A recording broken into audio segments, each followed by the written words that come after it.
Trustee by HIE of One is a decentralized health record created by doctors for their patients. The doctors need a credentialing system independent of any particular hospital. The patients need a credentialing system that keeps clinicians legally accountable. Trustee uses a combination of credential verification by Doximity and a blockchain-linked identity and credential wallet called uPort. This is a brief demo of the identity and credentialing features of Trustee. Aside from the uPort app, you will see three aspects of the Trustee system. The directory is a starting point for managing patients and accounts. The authorization server offers clinicians, patients, and other users choices for presenting their credentials and controls their scope of access. Finally, NOSH is the decentralized independent health record that everyone can use. I'm about to go look for a patient for the first time using HIE of One Trustee. Let's click on a patient, such as Edie here. And if I click on her badge, I see that I have a number of login options, including login with uPort. Obviously, I don't have a separate username and password or some kind of invitation yet necessarily from this patient. So what I'm going to do is I'm going to go to the Clinicians tab and find out that what I'm supposed to do is get uPort app installed first. So let's do that.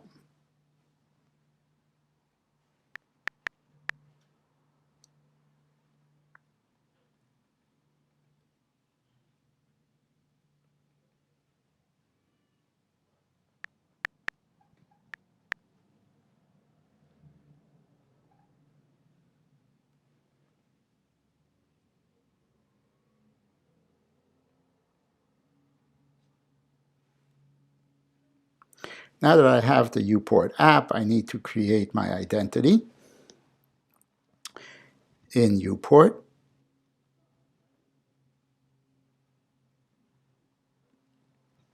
Edit my name and user information. So let's put in something like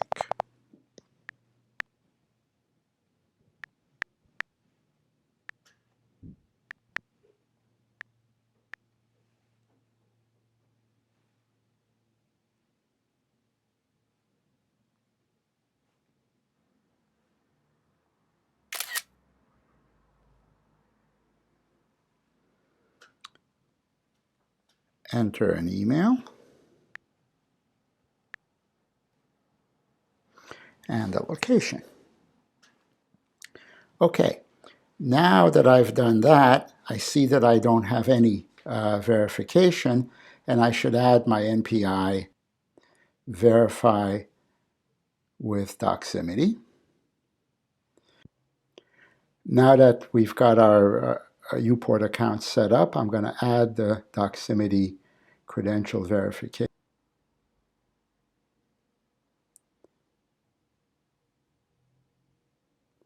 I'm going to be asked to sign in.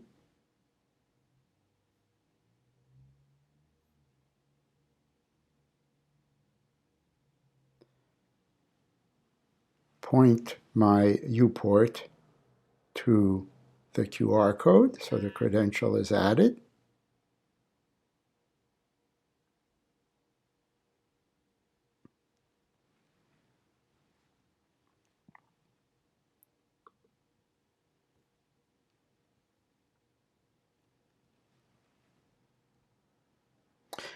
And there we are.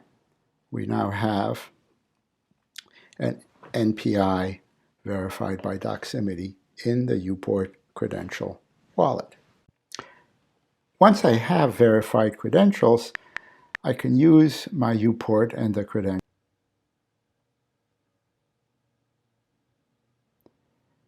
When I come to the authorization server login page, I click Login with uPort, Continue with uPort.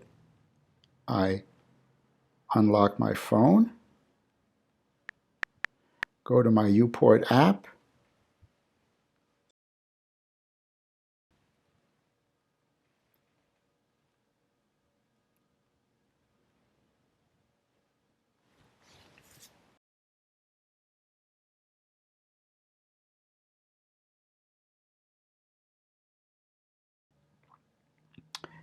And there we are. Now I'm in the patient's health record, and I can write prescriptions, I can write notes, and I can do all of these things that a normal doctor would do in an EHR. Finally, we can take a look at the patient, how they control how their record is accessed. They sign into their own health record using a username and password because they don't need to use uPort, though they can.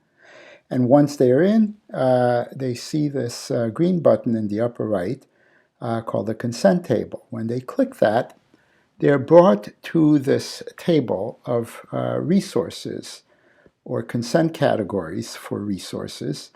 There are 4 different kinds of categories of resources: health records, invited users, certifiers of credentials for various users, as well as the directory that we saw before.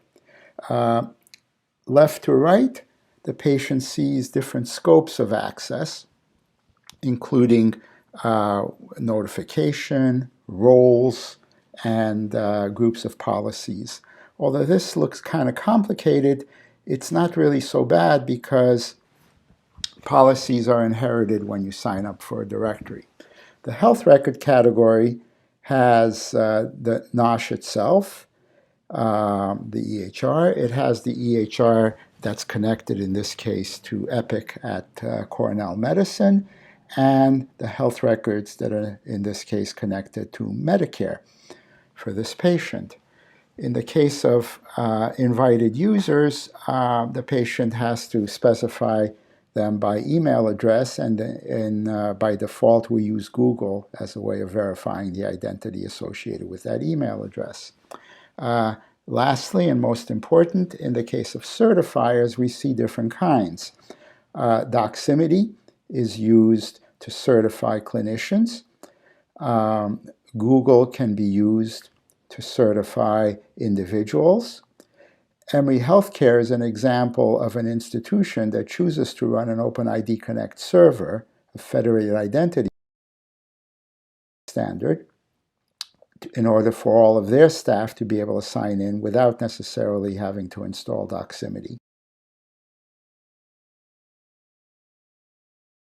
And so the patient is able to assign, in this example, clinician roles to people who sign in with Doximity or with hospital credentials.